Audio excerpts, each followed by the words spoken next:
नमस्कार, जय Hind. RV the vision के ऑनलाइन प्लेटफ़ॉर्म पर मैं विवेक मिश्र आप सभी साथियों का स्वागत करता हूं। दोस्तों, हम लोग इस समय पेट एग्ज़ाम 2023 के लिए भारतीय संविधान और राज्य व्यवस्था की क्लास संचालित कर रहे हैं। संस्थान के माध्यम से अलग-अलग विषयों में आपको सहयोग किया जा रहा है, ताकि आप अपने पेट एग्ज़ाम 2023 में 85 प्लस का स्कोर बहुत आसानी से कर सकें। उसी क्रम में हम लोगों ने अपनी पिछली क्लास में बात किया था राष्ट्रपति से संबंधित। इसके बाद हम लोगों ने उपराष्ट्रपति की बात करा और इसके बाद लास्ट वाली क्लास में हमने लोकसभा को स्टार्ट किया था। लोकसभा के बारे में सामान्य जानकारी आपको दे दी गई है। आज की अपनी इस क्लास में हम लोगों को बात करना है, लोकसभा में एक शब्द का यूज किया जाता है और वो शब्द होता है कोरम। तो कोरम का मतलब क्या होता है ये आपको समझना है। जैसे हम लोगों ने लोकसभा में देखा था 543 सीटें वर्तमान में हैं और मैक्सिमम जो है वो 550 सीटें हो सकती हैं। तो और इसके अलावा हम लोगों ने ये भी समझा कि अलग-अलग इसके सेशन होते हैं, अलग-अलग बैठकें होती हैं। तो कोरम का सीधा सा मतलब इतना होता है कि किसी भी बैठक के लिए आवश्यक न्यूनतम सदस्यों की संख्या कितनी होनी चाहिए, उसी को हम लोग क्या कहते हैं, कोरम। तो कोरम को अगर आप डिफाइन करना चाहते हैं, इसको एक परिभाषा देना चाहते हैं, तो कोरम का सिंपल सा मतलब हो जाएगा, कोरम आप किसको कहेंगे? तो कोरम को क्या डिफाइन किया जाएगा अगर आप कोरम को बताना चाहें, तो दोस्तों कोरम का सीधा सा मतलब होता है वह न्यूनतम संख्या, वह न्यूनतम सदस्य संख्या जो किसी बैठक के लिए, जो किसी बैठक के लिए आवश्यक होती है, आवश्यक होती है, उसी को ही हम लोग क्या कहते हैं, कोरम कहते हैं। और जब बात करें कोरम होता कितना है, तो ध्यान रखिएगा 1/10वां भाग जो होता है, यही आपका होता है कोरम। तो इसको जरा आप नोट कर लीजिए, कोरम किसको कहा जाता है? तो वह न्यूनतम सदस्य संख्या जो किसी बैठक के लिए आवश्यक होती है और यह संख्या होती है 1/10वां भाग। तो राइट आंसर आपका हो जाएगा 1/10वां भाग। और अगर कभी डेफिनेशन पूछा जाए या कंसेप्ट के तौर पर आप इसको सीखना चाहते हैं, तो आसानी से आप समझ लीजिए, कोई भी सदन अगर है तो उसमें कितने ऐसे कम से कम कितने सदस्य हों जिससे सदन की बैठक को संचालित किया जा सके, वही होता है आपका कोरम। अब आप यहाँ पर जरा देखिएगा, कुल सदस्य संख्या का 1/10 या 10% या 10वां भाग, जब तक 1/10 सदस्य उपस्थित नहीं होंगे तब तक लोकसभा की कार्यवाही नहीं चलेगी। लोकसभा की कार्यवाही को लोकसभा अध्यक्ष स्थगित करते हैं। लोकसभा के मुख्य रूप से 2 पदाधिकारी होते हैं और एक को हम लोग क्या कहते हैं, अध्यक्ष कहते हैं, और दूसरे को हम लोग क्या कहते हैं, उपाध्यक्ष कहते हैं। तो अध्यक्ष और उपाध्यक्ष की बात हम लोगों को आगे करनी है। यहाँ पर आप देखेंगे तो लोकसभा का जो अध्यक्ष होता है और उपाध्यक्ष, इसमें चयन या चुनाव की जो बात है वो है आर्टिकल 93 में। आप जानते हैं कि जो राज्यसभा होता है उसका पदेन सभापति कौन होता है, तो उपराष्ट्रपति ही होता है, यानी कि वाइस प्रेसिडेंट। लेकिन लोकसभा के संदर्भ में ये सही नहीं होता है। लोकसभा का जो अध्यक्ष या उपाध्यक्ष होता है उसे अपने सदस्यों में से ही उनका चयन करना होता है। देखते हैं आर्टिकल 93 के अकॉर्डिंग क्या दिया गया है कि लोकसभा अपनी पहली बैठक में अपने सदस्यों में से ही, इस बात को ध्यान रखिएगा कि कहाँ से इनका चयन किया जाता है, इसी को हम लोग स्पीकर भी कहते हैं। तो इनका चयन कहाँ से करते हैं, अध्यक्ष और उपाध्यक्ष जो है वो अपनी लोकसभा अपनी पहली बैठक में से ही एक अध्यक्ष और एक उपाध्यक्ष, इसके साथ साथ में एक पैनल का भी ये गठन करता है। आगे इसकी चर्चा हम लोग कर लेंगे। जैसे अध्यक्ष अगर नहीं है तो उपाध्यक्ष जो है वो एक्टिंग चेयरमैन के रूप में काम करता है, यानी कि एक्टिंग स्पीकर के रूप में काम करेगा। तो फिर उपाध्यक्ष भी हमको कोई चाहिए, तो जो उपाध्यक्ष होता है वो कहाँ से आएगा, जो 10 लोगों का एक पैनल बनाया जाता है, उस पैनल में से सदस्य लिए जाएंगे और वो फिर क्या बनेंगे, अध्यक्ष या उपाध्यक्ष के रूप में कार्य करते हैं। तो मैं उम्मीद करता हूं कि ये बात आपको समझ में आ गई होगी। लोकसभा अध्यक्ष और उपाध्यक्ष का जो कार्यकाल होता है, इसका प्रावधान आर्टिकल 94 में दिया गया है और इसके पहले आपने 93 में इसके चुनाव या चयन की बात किया था। और लोकसभा के अध्यक्ष और उपाध्यक्ष का जो टेन्योर होता है यानी कि कार्यकाल होता है, वो होता है अपनी प्रथम अधिवेशन से 5 वर्ष के लिए। इसके पहले भी अगर यहाँ पर त्यागपत्र देने की बात आए, जैसे राष्ट्रपति किसको देता है, उपराष्ट्रपति को, उपराष्ट्रपति किसको देगा, राष्ट्रपति को, इसी तरीके से लोकसभा का अध्यक्ष अगर अपना त्याग पत्र देना चाहे तो ये किसको देगा, अध्यक्ष जो होगा वो किसको दे देगा, लोकसभा का अध्यक्ष ये उपाध्यक्ष को देता है और उपाध्यक्ष अपना त्यागपत्र किसको देगा, तो ये अध्यक्ष को देता है। ये बात आप यहाँ पर ध्यान रखिएगा। जब तक लोकसभा के सदस्य हैं तब तक ये रहेगा। मान लीजिए कि अगर कोई ऐसा सदस्य है जो कि लोकसभा का सदस्य न रह जाए तो उस कंडीशन में क्या होगा, जब वो सदस्य ही नहीं रहेगा तो लोकसभा का अध्यक्ष भी नहीं बनेगा।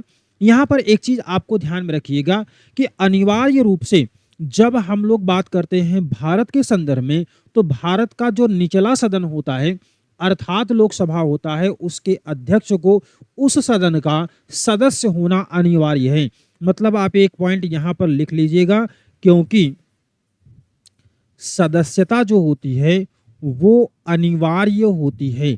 लेकिन इसके अलावा अगर ब्रिटेन में देखेंगे तो ब्रिटेन में सदस्यता अनिवार्य रूप से नहीं होनी चाहिए। यानी कि ब्रिटेन का जो लोअर सदन है, हाउस ऑफ कॉमन्स, वहाँ का जो स्पीकर होगा वो अनिवार्य रूप से किसी भी सदन का सदस्य नहीं होना चाहिए। जबकि बात करते हैं भारत के संदर्भ में, तो भारत में ये आवश्यक है कि वो सदन का सदस्य होना चाहिए। और जब वह व्यक्ति सदन का सदस्य नहीं होता है तो उसके पास उस सदन की अर्थात लोकसभा की अध्यक्षता भी समाप्त हो जाती है। चलें बात करते हैं आगे। लोकसभा अध्यक्ष और उपाध्यक्ष जब तक अपने पद पर बने रहते हैं तब तक उनका उत्तराधिकारी न आ जाए, तो ये सामान्य तौर पर सभी में होता है। लोकसभा के अध्यक्ष और उपाध्यक्ष को अगर पद से हटाने की बात है तो इसका प्रावधान आपको 94 आर्टिकल में मिलता है। 14 दिन पहले सूचना देना होगा। लोकसभा के तत्कालिक समस्त सदस्यों के बहुमत से, ध्यान रखिएगा यहाँ पर कैसे हटाया जाएगा किसी अध्यक्ष या उपाध्यक्ष को, तो बहुमत से हटाया जाएगा। और किसके द्वारा, केवल लोकसभा के तत्कालिक समस्त सदस्यों के बहुमत से पारित एक प्रस्ताव के जरिए। और 95 में है कि अगर लोकसभा अध्यक्ष और उपाध्यक्ष दोनों का पद रिक्त हो तो राष्ट्रपति लोकसभा के किसी सदस्य को अध्यक्ष के रूप में काम करने के लिए नियुक्त करते हैं। आमतौर पर क्या होता है, पहली बैठक में जो अध्यक्ष और उपाध्यक्ष बनाए जाते हैं, इसके अलावा 10 और लोग होते हैं जिसको हम लोग क्या कहते हैं, एक पैनल के रूप में कहते हैं। और उसी पैनल में से जो सीनियर मोस्ट पर्सन होता है उसी को हम क्या करते हैं, अध्यक्ष या उपाध्यक्ष के रूप में नामित करते हैं, जैसा कि आवश्यकता पड़ती है। फिर इसके बाद देखेंगे लोकसभा का सचिवालय। एक पॉइंट आप जरा ध्यान रखिएगा कि लोकसभा का स्पीकर किसके सामने शपथ लेता है। एक सवाल आपसे पूछा जाता है कि स्पीकर किसके समक्ष शपथ लेता है, तो स्पीकर का शपथ अगर आपसे पूछा जाएगा तो ध्यान आपको क्या रखना है कि लोकसभा का स्पीकर जो होता है ये शपथ नहीं लेता है, ये शपथ ही नहीं लेता है। क्यों? क्योंकि यह स्पीकर के रूप में नहीं बल्कि सदस्य के रूप में ये शपथ लेता है। किस रूप में लेता है? सदस्य के रूप में शपथ लेता है, न कि स्पीकर के रूप में। तो ये बात आपको यहाँ पर ध्यान में रखनी है कि लोकसभा का जो स्पीकर होता है वो सदस्य के रूप में शपथ ग्रहण करता है, न कि ये स्पीकर के रूप में शपथ ग्रहण करता है। ये पॉइंट आपको यहाँ पर ध्यान में रखना है। अब इसके बाद देखेंगे तो आर्टिकल 95 में है कि अगर लोकसभा का उपाध्यक्ष और अध्यक्ष न रहे तो राष्ट्रपति ऐसे व्यक्ति को अध्यक्ष या उपाध्यक्ष के रूप में नियुक्त करता है। सचिवालय की बात करते हैं तो ये 98 आर्टिकल में है और लोकसभा के नियंत्रण में काम करता है। लोकसभा की पहली महिला महासचिव की अगर बात करें तो स्नेहलता श्रीवास्तव हैं। लोकसभा के पहले महासचिव कौन है? एम.एन. कौल हैं। और लोकसभा के महासचिव की नियुक्ति जो होती है लोकसभा के अध्यक्ष के द्वारा किया जाता है। वेतन और भत्तों की बात करेंगे तो राज्यसभा के सभापति के बराबर ही होता है, अर्थात 4 लाख रुपए पर मंथ। और वेतन भारत की संचित निधि से दिया जाता है। कैबिनेट मंत्री के समान इसको सभी सुविधाएं दी जाती हैं। लोकसभा के अध्यक्ष का काम क्या क्या होता है जरा देखिए। तो सबसे पहला काम इसका क्या होता है कि लोकसभा की बैठकों की अध्यक्षता करता है। इसके अलावा लोकसभा की कार्यवाही का संचालन करता है, सदन में शांति व्यवस्था बनाए रखता है। लोकसभा में दल बदल के आधार पर अगर अयोग्यता का प्रश्न आता है तो उस पर अंतिम निर्णय कौन लेता है? तो वो भी लोकसभा का अध्यक्ष ही लेता है। इसके अलावा हमने आपको बतलाया भी था कि अगर सामान्य अयोग्यता के आधार पर किसी सदन के सदस्य की अयोग्यता के प्रश्न पर अंतिम निर्णय लेना है तो वो करता है निर्वाचन आयोग की सलाह पर या निर्वाचन आयोग की संस्तुति पर राष्ट्रपति इस पर निर्णय लेता है। जबकि दल बदल के आधार पर अगर निर्णय लेना होगा तो वो कौन करेगा? हेड ऑफ हाउस करता है।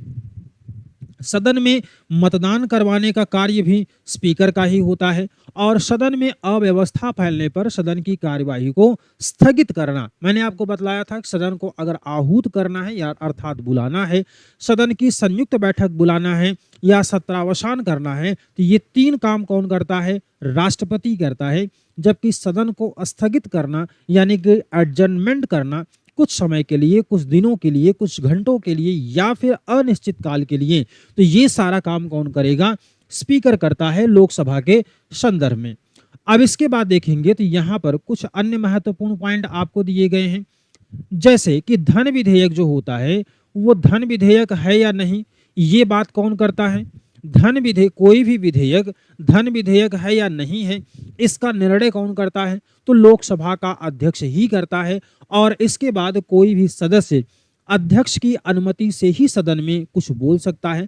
सदन में पक्ष और विपक्ष का मत बराबर होने की अवस्था में ये निर्णायक मतदान करता है। सामान्य तौर पर ये मतदान नहीं करता है, यानी कि जब तक वोटिंग टाई न हो जाए तब तक स्पीकर अपना मत नहीं देता है। लेकिन जब निर्णायक मत की बात आएगी तो निर्णायक मत जो होगा वो स्पीकर के द्वारा दिया जाएगा। इसी बात को थोड़ा सा और अगर हम आगे बढ़ा दें तो यहाँ पर एक बात और ध्यान में रखिएगा कि जब स्पीकर को हटाए जाने का प्रपोजल चल रहा हो तो वो पीठासीन नहीं होगा। और जब वो पीठासीन नहीं होगा तो उसके द्वारा सामान्य तौर पर मतदान किया जाएगा, लेकिन निर्णायक मत नहीं करेगा। ये थोड़ा सा टेक्निकल पॉइंट है, आप इस बात को ध्यान में रखिएगा। ऐसे सवाल आपको मिलते रहेंगे।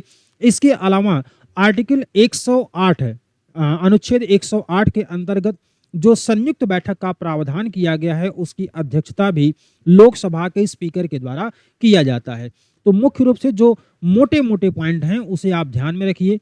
पेट वाले एग्जाम में आपको ये सारे काम आएंगे। इसके अलावा जैसे आप उत्तर प्रदेश पुलिस कांस्टेबल का एग्जाम देंगे तो वहां पर भी आपको इसी तरीके के सवाल देखने को मिलते रहेंगे। अगला दोस्त है आपके लिए, हम लोगों ने लोकसभा से संबंधित जितनी महत्वपूर्ण बातें थी उन सभी को हम लोगों ने देख लिया है। अब हम लोगों को बात करना है राज्यसभा को, और यहाँ पर अनुभवी और योग्य व्यक्तियों का सदन भी इसको कहा जाता है। सामान्य तौर पर इसको हम लोग उच्च सदन और निम्न सदन नहीं कहते हैं। जैसे कि आप जानते हैं उच्च सदन की बात संविधान में स्पष्ट रूप से कहीं नहीं लिखा गया है। ये एक परंपरा के तौर पर, जैसे ब्रिटेन में हाउस ऑफ लॉर्ड्स और हाउस ऑफ कॉमन्स होता है, उसी के तर्ज पर हम इसको उच्च सदन कह देते हैं। हालांकि वहां पर ये बातें ज्यादा प्रचलित थीं और उसी व्यवस्था को हम लोग भी एक परंपरा के रूप में यहाँ पर चलाते आ रहे हैं। तो राज्यसभा को हम लोग सामान्य तौर पर, ये आप आम बोलचाल की भाषा में कह सकते हैं कि राज्यसभा को हम लोग उच्च सदन कहते हैं। हालांकि ये क्या होता है, विशेषज्ञों का सदन होता है, बुद्धिजीवियों का सदन होता है और योग्य व्यक्तियों का सदन होता है, ये ऐसा कहा जाता है। लेकिन जो सबसे मोस्ट इम्पॉर्टेंट पॉइंट है आपके एग्जाम के पॉइंट ऑफ व्यू से, तो वो होता है स्थायी सदन है। मतलब कि ये क्या है, यह एक परमानेंट हाउस है। कैसा है, यह एक परमानेंट हाउस है। ये बात आपको यहाँ पर ध्यान में रखना है, मतलब कि इसको कभी भी भंग नहीं किया जा सकता है, इसको कभी भी विघटित नहीं किया जा सकता है, विघटित नहीं होगा। तो यहाँ पर आपको ध्यान में रखना है कि जब आपसे सवाल ये पूछा जाए कि राज्यसभा का कार्यकाल कितना होता है, तो आप बताइएगा अनिश्चित है या फिर ये अस्थाई सदन है।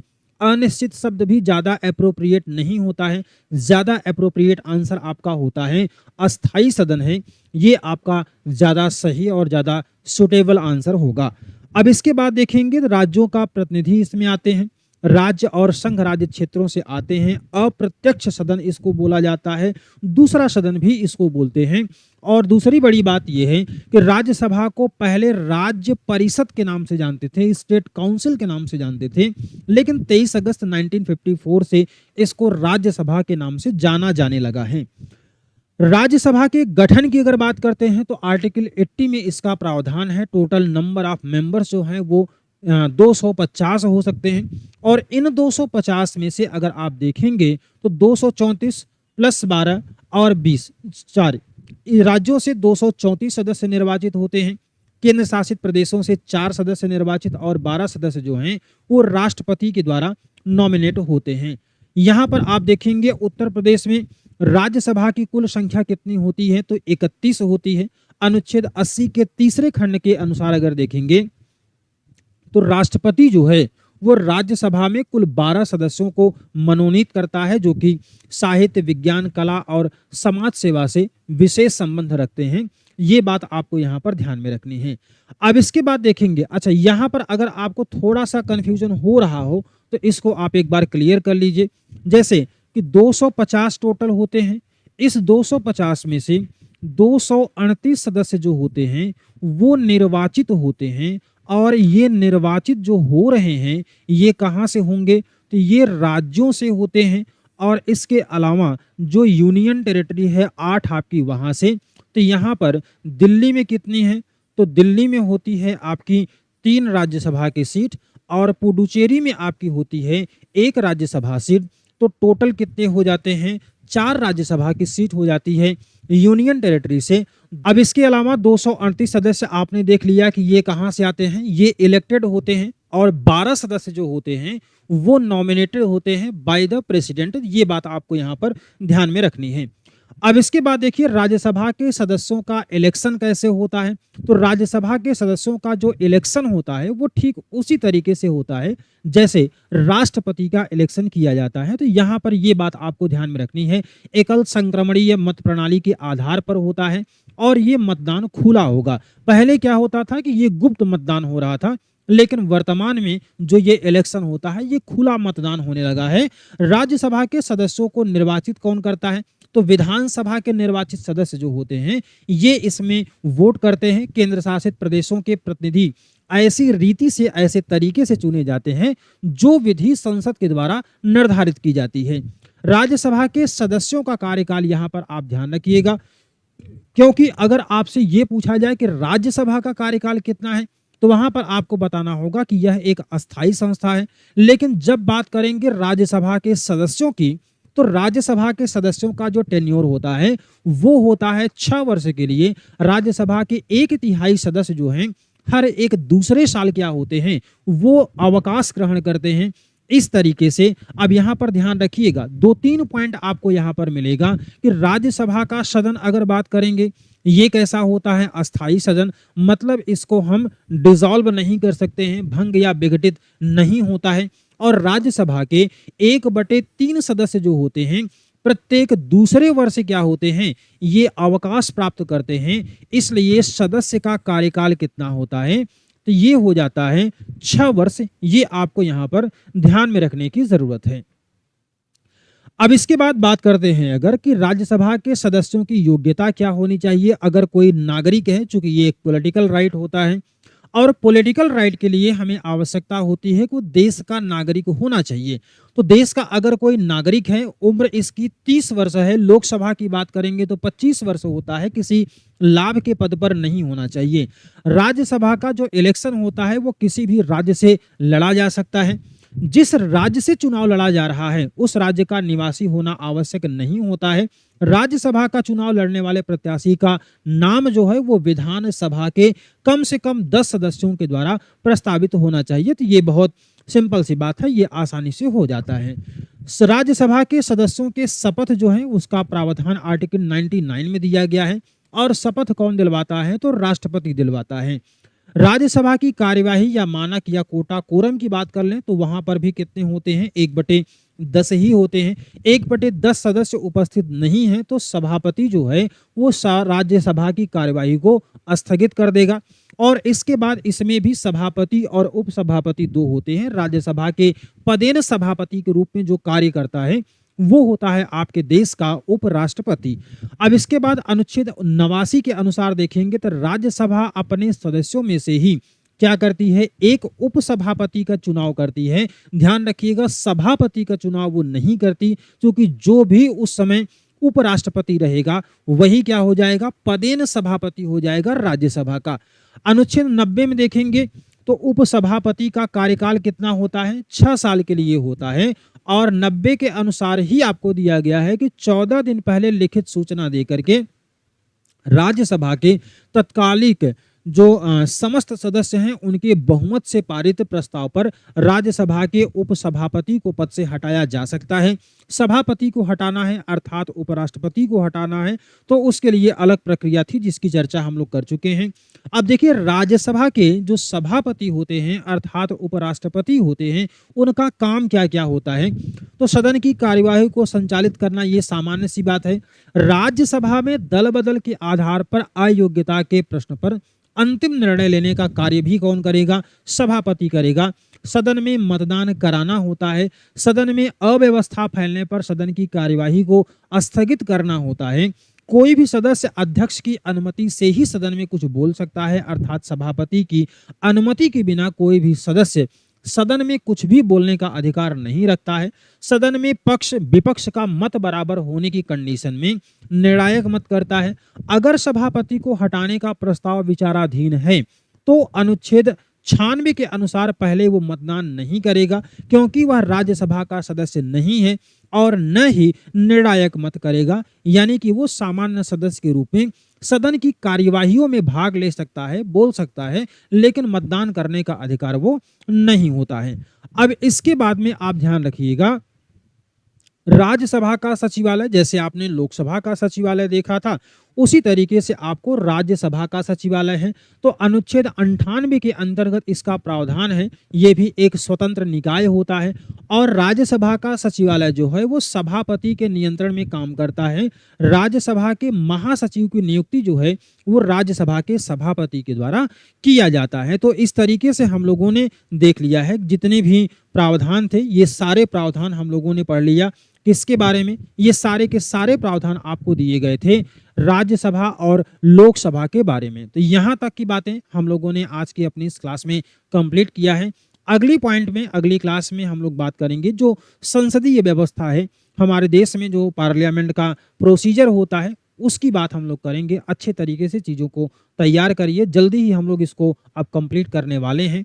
यहाँ पर संसदीय शासन व्यवस्था इन सबको पढ़ेंगे और उसके बाद देखिए थोड़ा सा कभी कभी प्रस्ताव वगैरह से सवाल आपको मिल जाते हैं। कुछ समितियों की बात करेंगे और फिर हम लोगों को बात करना होगा संघीय मंत्रिपरिषद और संघीय मंत्रिपरिषद, प्रधानमंत्री और इन सब में जो बातें हैं आपके एग्जाम के लिए ज़रूरी होंगी उन सभी को पॉइंट आउट करते चलेंगे। फिलहाल आज के लिए बस इतना ही। मिलेंगे आपसे अगली क्लास में, तब तक के लिए आप सभी को जय हिंद, वंदे मातरम।